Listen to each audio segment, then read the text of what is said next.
A week ago, in the strangest way possible, I discovered an area of Colorado that's referred to as the Bermuda Triangle of the West. Strange sightings, spiritual vortexes, and unexplained animal mutilations. This is prime territory for a good story. So of course, we're on our way.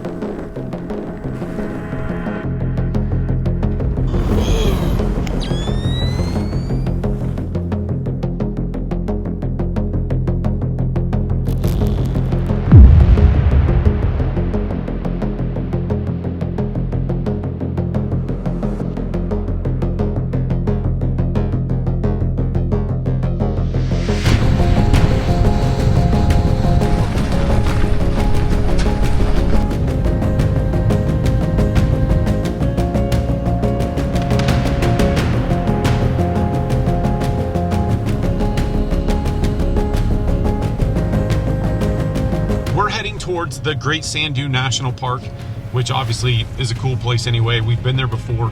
We've never done the trail that we're on, which is Medano Pass. We're coming from the backside, and in this particular circumstance, I don't mind sharing the trail because it's so popular.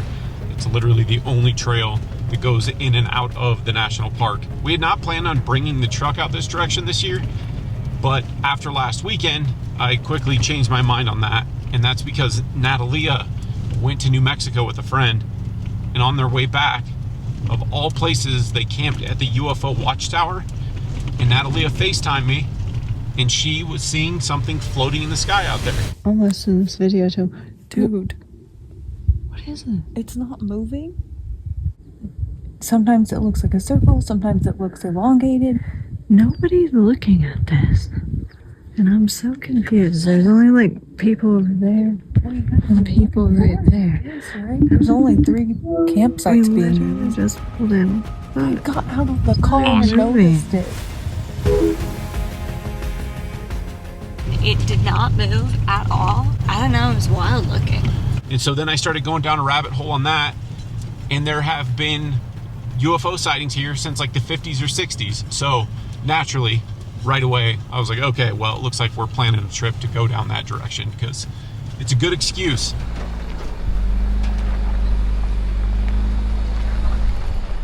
Over the top of this, it turns into the Great Sand Dune National Park. I've not been back here in a number of years, and so it'll be cool driving through there again, getting to see all that, and then we're gonna work our way, I think, towards Crestone first and go check out what's going on over there because it's a town that is very open, and as they say, from everything I read, they're actually like inviting to paranormal things. Everything I've read since last weekend, this has been a very brief research period, is that some call this the Bermuda Triangle of the Rocky Mountains. But the fact that Natalia saw something last weekend gave me the motivation to get out here right away.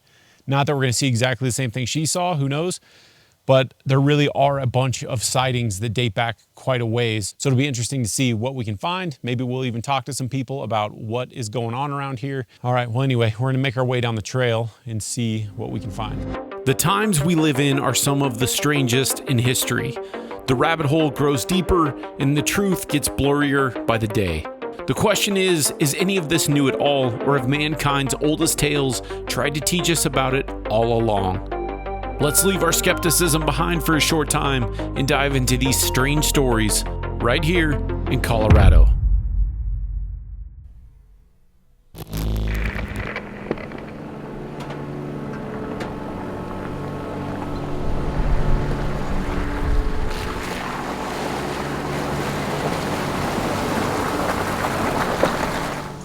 Everyone who has explored the American West on 4 wheels has heard of the Great Sand Dune National Park.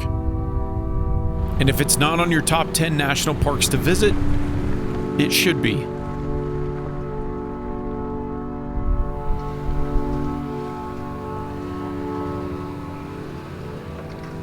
We are entering the park through a rugged 4-wheel drive trail, a road that most of this park's visitors will never be fortunate enough to see.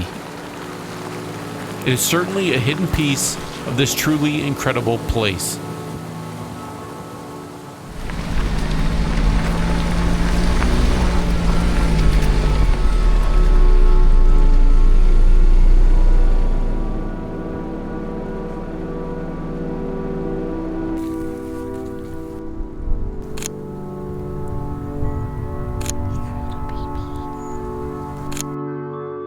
wildlife, expansive mountain views, and of course, the enormous dunes are something that you are guaranteed to see here.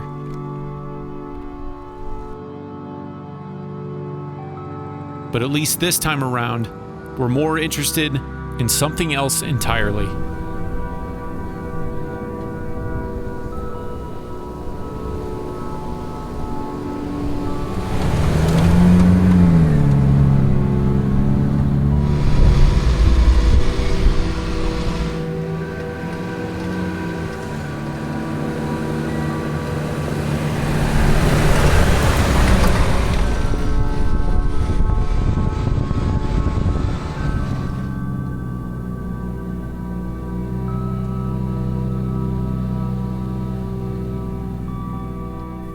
So we're technically in the triangle now, the alleged triangle.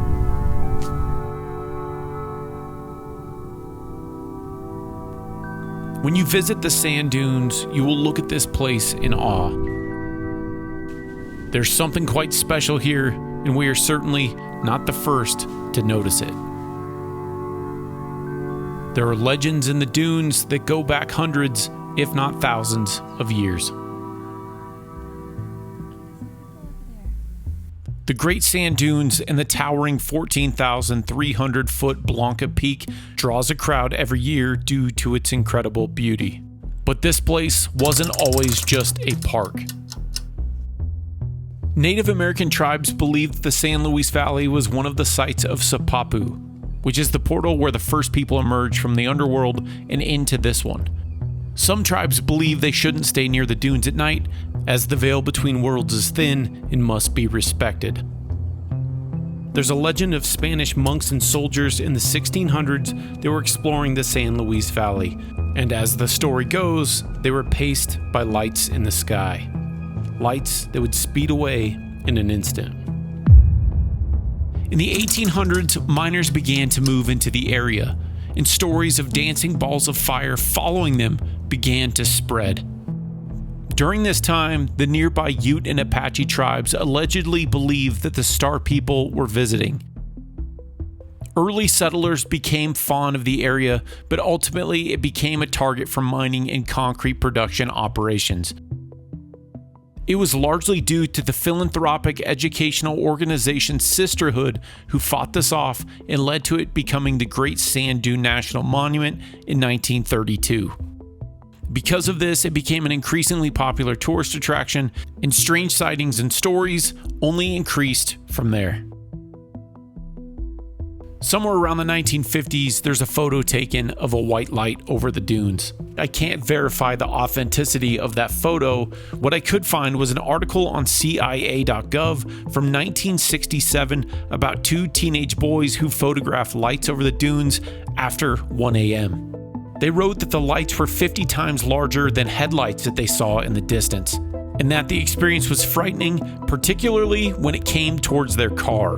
This article was originally released in the newspaper, but you can't help but scratch your head to why the CIA had this in a classified file. It was only released in 2001 due to a Freedom of Information Act request. And the story only gets weirder from there. Just a month before the boys saw the light at the dunes, another story was quietly building momentum on local farmland. In early September of 1967, a horse named Lady went missing. Several days later, the horse was found with clean surgical-like incisions. The animal was nicknamed Snippy in the newspapers due to the tissue appearing to be snipped off. Investigators found that the horse was missing flesh from its head and its neck, with reports claiming that the brain and several organs were gone. Officially, it was blamed on a disease in scavengers, but the strange details helped spark decades of UFO and cattle mutilation stories across the West. As time has marched on, stories from area visitors have compiled, some even from the national park rangers themselves. And I will be diving into national park mysteries, stories, and very bizarre disappearances in future videos.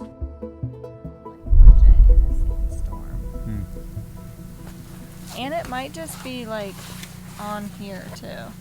Oh yeah, actually I think it is just on here. I think it's on the other side of the glass. Oh, okay. Lens is really dirty.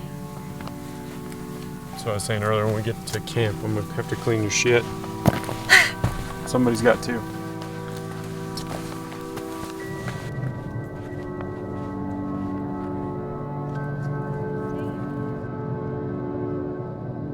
A last-minute trip to a national park, of course, means that there is no chance that we're going to find camping here.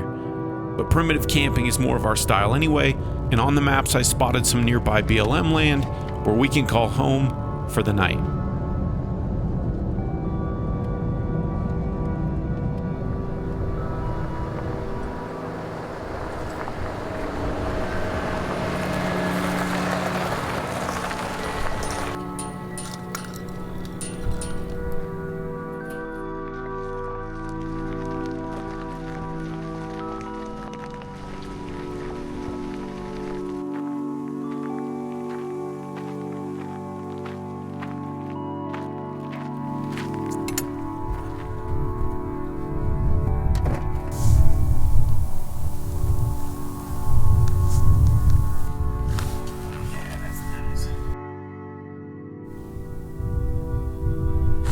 What are you cooking for me?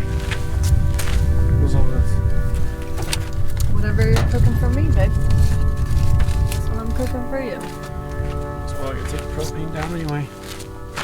We're keeping our eyes to the sky around camp. There are so many bizarre stories from this area that it's hard to imagine that every single one of them is fabricated.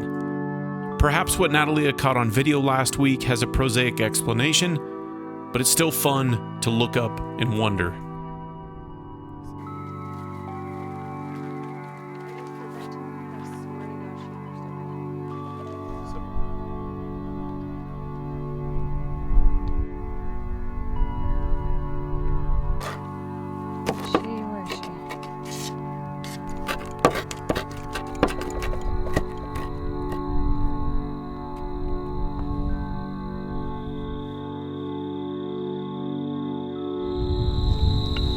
Yeah, I see it moving up there.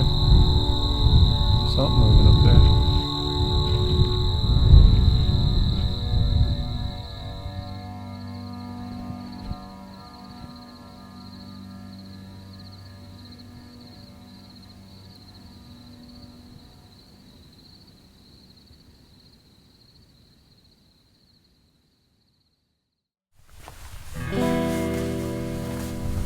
We are up and at it this morning.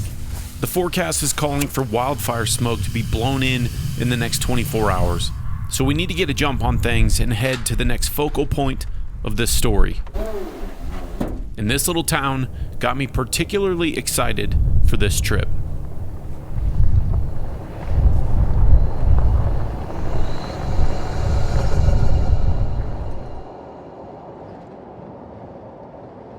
Just a few short miles away from the Great Sand Dune National Park sits Crestone, Colorado.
I'm curious about the chicken or the egg scenario here.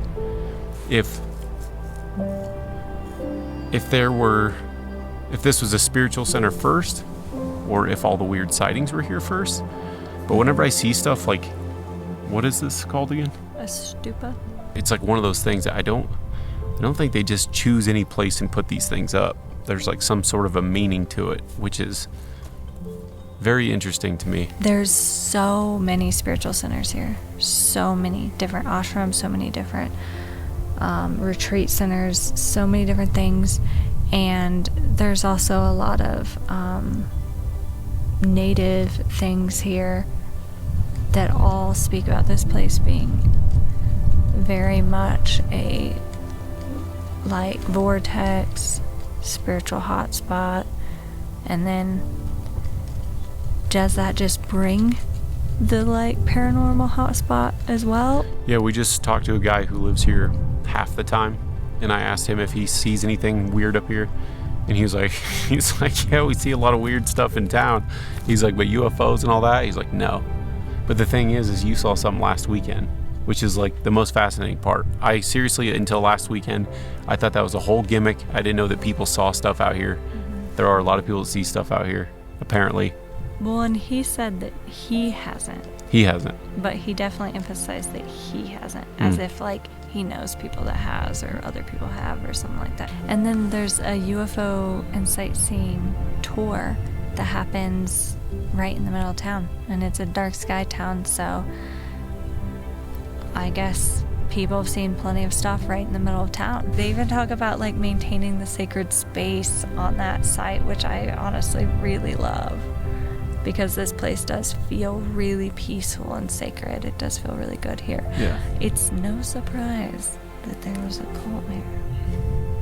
I feel like with this much amazing, beautiful stuff, somebody could rise up in spiritual power and like, you know, accidentally / on purpose brainwash a bunch of people to follow her. Yep. It's really creepy.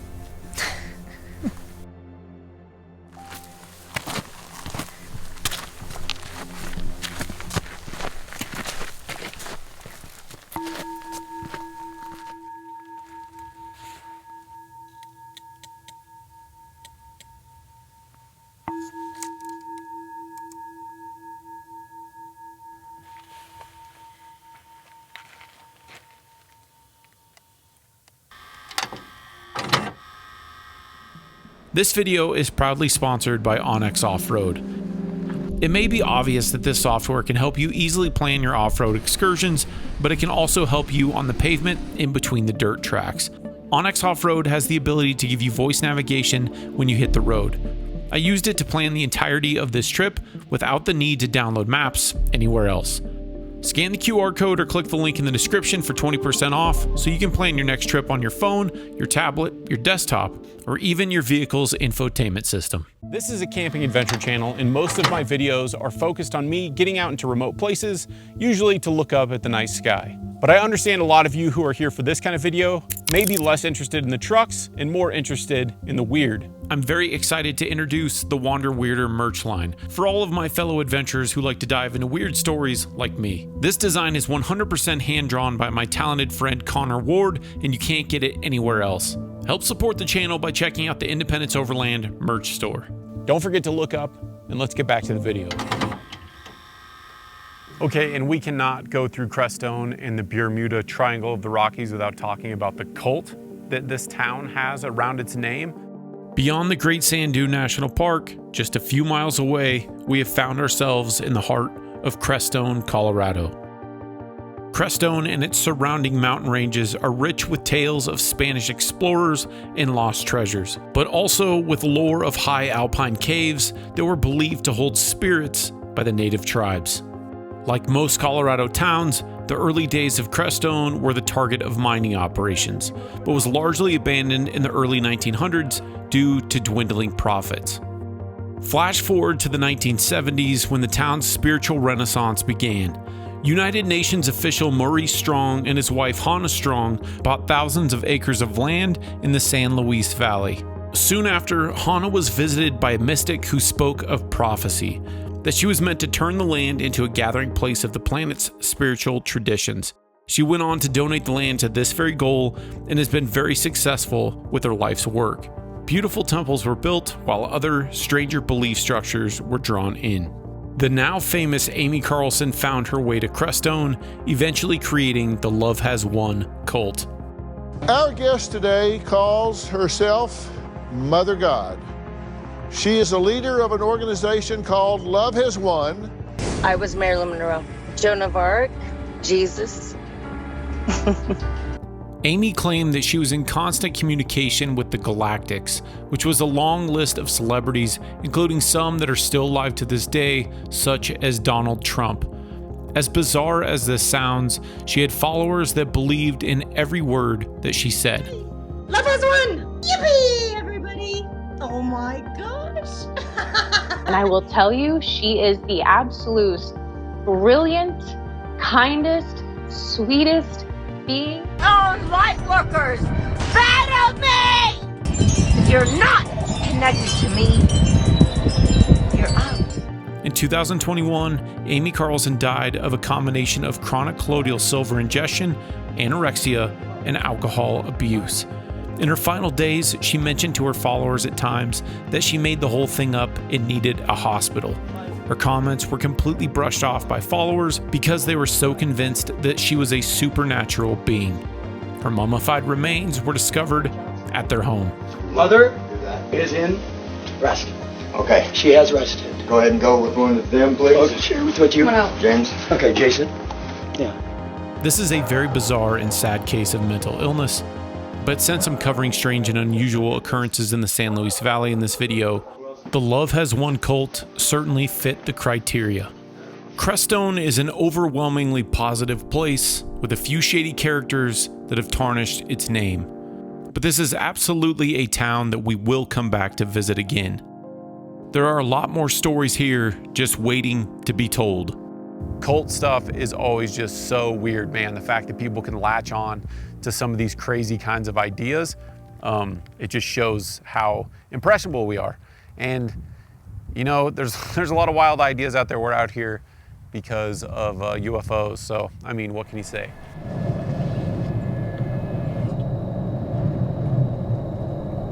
Okay, Crestone's a pretty cool town, I gotta say. Yeah. I didn't know what to expect, but it's a pretty neat place. This is so strange because, and I've said this a million times, every year we go different places, and this isn't some super remote off-roading place. This is just exploring a part of Colorado. And this is a town that I never had really even heard of until you told me about it. I wouldn't mind coming out at some point and doing one of their UFO tours, like just tagging along for it.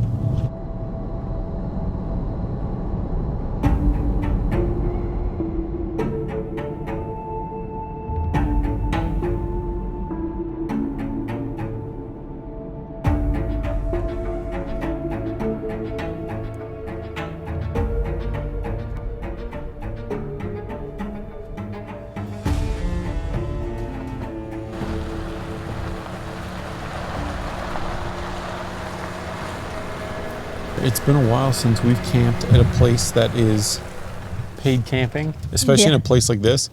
It's kind of like, it's kind of weird. It's very weird. I feel exposed to everyone, whereas like we usually we're just completely alone wherever we are. So Natalia literally saw something in the sky here last weekend, and I was curious about it because there are like small airports around here, and I was wondering if it was some sort of a balloon. It just defied all logic without it moving. Balloons, even on a still day or that high up, are going to fly around. And then the other thing is, it's going to be, you filmed it for like 10 minutes, basically not moving. It moves slightly, but yeah, like you just said, it's hard to tell if that was rotation or not. Oh, it's getting windy. It's getting really windy. Oh, whoa, look at that dust cloud. Holy shit, that's coming this way, babe.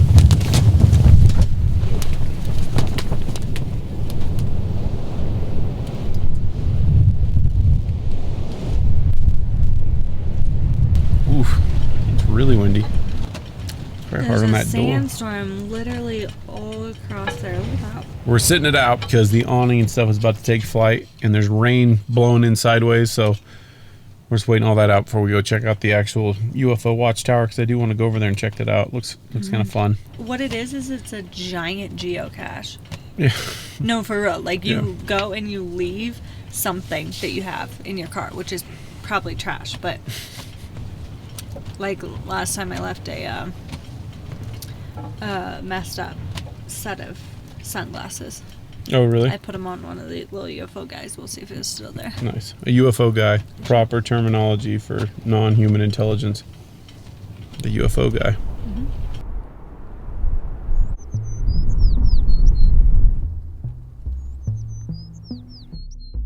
We've now explored the Great Sand Dunes and Crestone. And while the triangle extends beyond the Watchtower, this is our primary focus for tonight. I've driven past this place dozens of times, and I've wondered why it was put here. And while what we've learned of the sand dunes and Crestone could be reason enough, the story expands farther out into the entirety of the San Luis Valley. And the more you read into this story, the more evidence you find, and the stranger it becomes. We already discussed the CIA's documents on this area, but it turns out they weren't the only three-letter agency that has documents that can back up some of these claims. Declassified files from the FBI show that in the mid-70s, around 130 animals were found victim to very bizarre mutilations in Colorado alone. These files speak of 8 other states with similar events at the same time, but for the purpose of this story, we'll focus on Colorado. During this series of events, U.S. Senator Floyd Haskell of Colorado made a plea to the FBI to assist with investigations due to the issue being too serious and too widespread for local authorities to handle on their own. Citizens were even beginning to see strange unmarked helicopters near the sites that the animals were found. The only issue with this is most of the cases reported no drag marks, footprints, blood, or any other disturbances in the area. Were these aircraft a sign that this was a military operation or observation? Either way, ranchers were beginning to panic and take matters into their own hands. And who can blame them with the bizarre repeating theme of these animals missing their left ear, their left eye, and their reproductive organs? Ultimately, the FBI refused to help in these investigations, stating that the cases did not meet requirements for federal assistance. These kinds of cases are what led individuals such as Christopher O'Brien to spend 10 years researching the area, compiling thousands of very strange events. His work fanned the flames of public interest in the strangeness of the San Luis Valley. And as people passed through and stopped on the roadside with high hopes to catch a glimpse of something unusual, Judy Messeline saw an opportunity to create a place where people could stare up and observe the night sky. In the year 2000, the UFO Watchtower opened to the public. And after learning so much about the San Luis Valley, this little roadside attraction makes a lot more sense.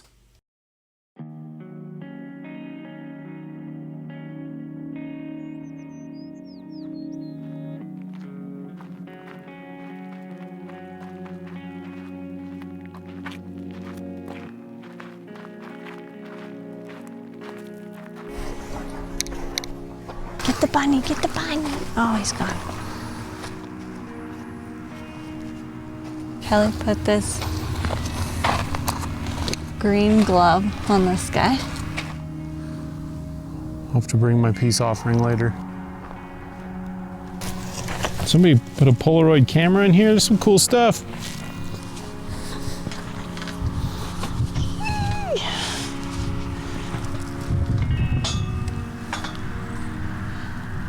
This is scary.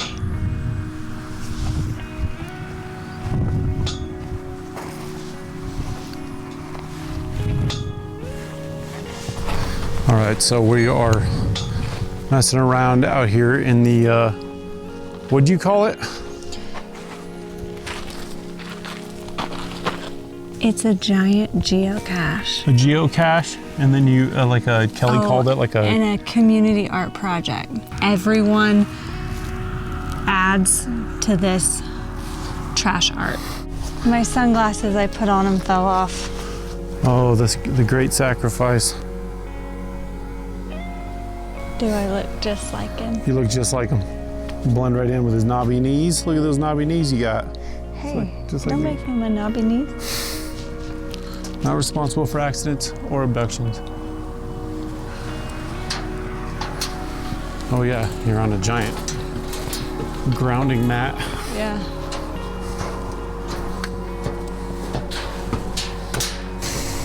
Oh wow, look at all the houses over there in Crestone. Oh, good. Oh. that's so pretty. Actually, that top one might be the thing. Yeah, it might be. It might be reflecting light right now.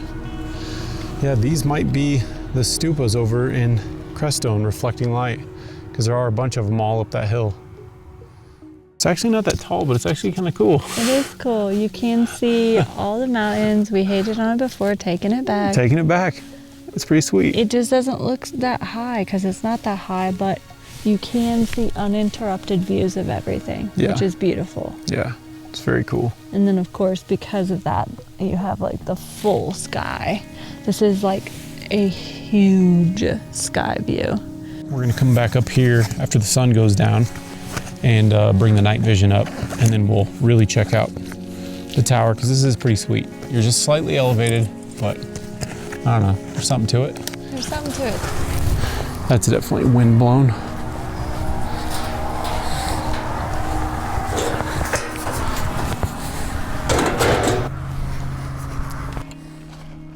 Walk me through this. You guys camped a few more down. Yeah, we were at spot 11. As I was opening my back hatch, like the first thing you do when you're car camping, you know, open the back hatch, whatever. She's like, oh my God, look, what is that? And it was literally just right about here, just not moving at all. And we're just like staring at it for a while and trying to deduce what it is and what it's not. And I honestly don't know how soon I would have seen that if she wouldn't have popped out and just immediately saw it. I guess that was my first thing I did, is I took a picture with my camera to be like, let's zoom in on this. I zoomed in on it, and it literally had this weird reflective thing that was like an S. It was like this, not like a perfect S, but like this, which was super bizarre. We couldn't tell if it was making its own light or not. But then as soon as the sun started to set, we realized that it was reflecting the light, but not reflecting it in a steady reflection. Like it was moving, but in place, like twisting or something. You got a good length of video. Like if it was moving and doing like a bunch of maneuvers, I might not have been able to stop looking at it long enough to like grab my camera. But because it was so stationary, I was like, oh, let me go get my camera out of my car. I did a lot of things. And like we set up our chairs, like they were not set up yet. We got and set up our chairs. I got my tripod out with my camera, set it up. Like we did lots of things. We were chilling for a very long time with it just sitting right there. Like maybe an hour. And the only reason why it went away is because the sun set. So like it might have been there all night, but it did not light back up like a star would or a planet would or anything like that. I only had my 24 to 105 on, so it's not. Yeah, 105 millimeter is not. It's not very far. Much of a range. Yeah, sadly, but Man, I'd love to see that right now. We got the spotting scope, we got night vision, we got the 100 to 400 millimeter. Of course, now that we want to see it. And I actually have not cleared that card yet, so I do have it right here if we want to look at the footage. It's hard to say exactly what is in Natalia's photos and videos. It's hard to even tell if it was moving or if that was the rotation of the Earth. We'll never know for sure, but the sun is setting and it's time to head back to the watchtower to see if we can spot anything else going on up there.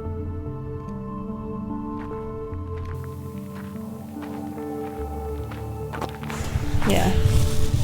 Easily put it back in. Easily put it back. We spend a lot of time looking up at the night sky in areas with little to no light pollution. And in my 39 years, I have seen a few things that I'm quite confident were far outside of normal. But I'm also aware that the vast majority of what's moving around in our skies can be explained by satellites, aircraft, or meteors. In the 1900s alone, tens, if not hundreds of thousands of sightings have been reported. Many of these were witnessed by dozens of people at the same time, often in broad daylight. It's fascinating how quickly we tend to dismiss these stories to avoid considering that perhaps we don't have as good of a grasp on reality as we think we do. And if proof that just one of these sightings are actually something from another time, another dimension, or another world, then we have a lot to consider as a species. It's a really fascinating thought experiment.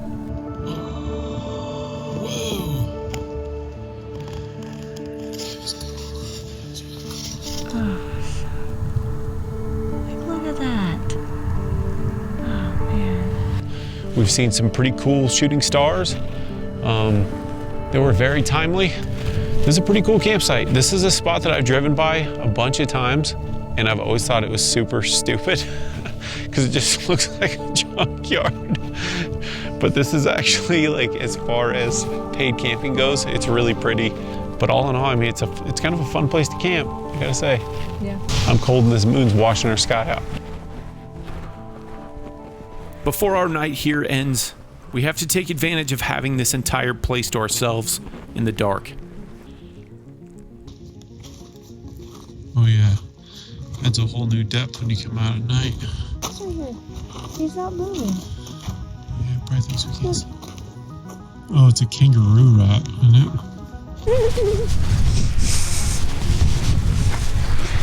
It's gonna be fun for somebody grinding. It's aluminum. The pole is. Seeing it.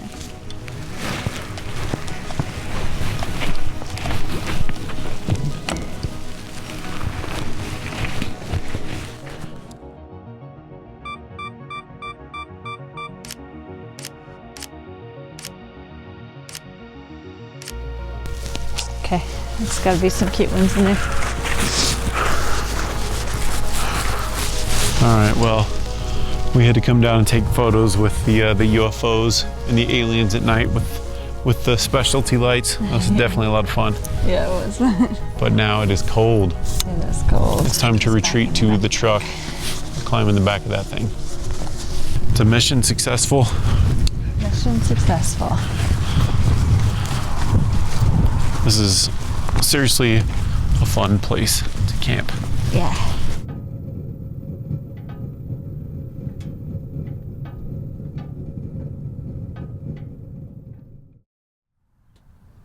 It's the last morning of this trip, and we'll be on our way home within the hour. It looks like we've lucked out over the past several days, as the smoke from surrounding wildfires has blown in to the point that you can now barely see the mountains in the distance. So we have this little fairy light, and the last time Natalia was here, she had the idea to put lights under the vehicles to stop these little kangaroo rats that are around the area from going under the vehicles and potentially getting into stuff. And then we saw some camp neighbors down here had done the same thing last night. So she just did that on a whim, but I thought it was probably a good idea, so we did it. And one of them bit our lights in half. This has a cable in it. Like, I mean, it's just wire. You're not gonna be able to see that, but I mean, that's biting through like little bits of copper or metal, you know, aluminum. It's pretty crazy. Anyway, they took our light. Ideally, I want to get home as soon as possible. The smoke-filled air is thick, and for obvious reasons, I'd rather not stick around to breathe it. Before we head out though, I want to step into the Watchtower's gift shop. Right next to Booty Cheeks over here. Now that I understand why the Watchtower's here, I want to spend some money to support it. The entire place is absolutely covered in stories, newspapers, books, and of course, UFO-related trinkets that you can purchase.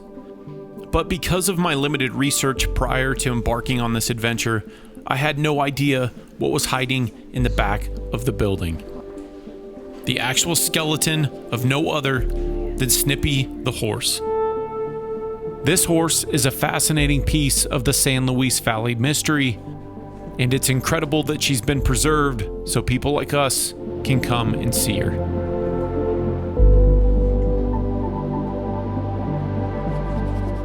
The prompt for this trip was a strange one. Something in the sky that was just interesting enough to spark our imaginations. The universe is full of mysteries, and exploring mysteries can get you wrapped up in incredible adventures that you may never find yourself on otherwise. Wander with wonder, wander with passion, and I encourage you to wander weirder. As always, thank you so much for watching, and click one of the videos in the corner to check out more of our adventure, off-road, and overland related content.